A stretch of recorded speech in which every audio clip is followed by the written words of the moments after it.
I find it so annoying nowadays how these self-proclaimed self-love influencers keep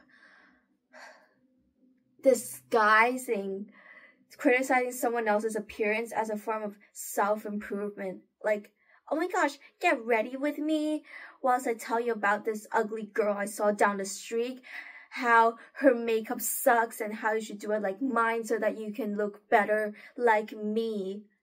Like, that's the message I get from some of these people. Like, what do you think you have achieved from doing that other than just making a bunch of young girls insecure because social media is already blasting all of us already? Another thing that I noticed is how terms like self-improvement, I don't know, your highest potential, or like, confidence, whatever, like all these terms, it started off really well and empowering, but then like I feel like they all started to lose their meaning, like, cause I feel like we're all like becoming like the same person by following all these like techniques. Like, what do I mean by this? Like, for example, people are always like, oh my gosh, you should stay unbothered.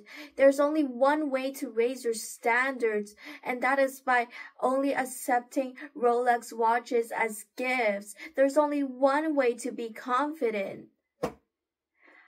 Something that I would like to like say, maybe it doesn't apply to you, but then a lot of the times when people tell you to change something about yourself in order to like self-improve, and that trait is like in itself like something that is neutral, like not good or bad in itself, that person is just like self-projecting, because they think that if they have this trait of yours, they will not be happy or successful. Like, for example, going back to this stay unbothered thing that I talked about earlier, people keep saying, like, you should be not reactive, and if you react to something, then that means you're giving your power away to a situation that doesn't deserve it, and that is quote-unquote bad for your energy or something. I believe that emotions in its core is like neutral.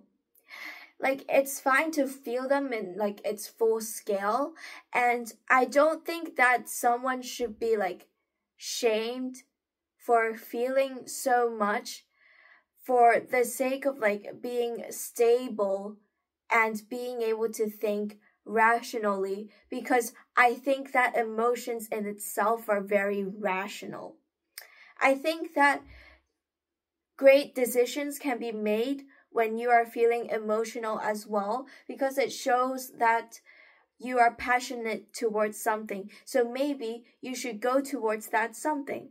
I feel like we should all be doing self-improvement, self-confidence in a way that is like embracing ourselves, because that is the real self-confidence. It is not self-confidence if you are not growing yourself. And instead, I feel like a lot of like these internet trends is about erasing yourself instead of building yourself up, if you know what I mean. So yeah.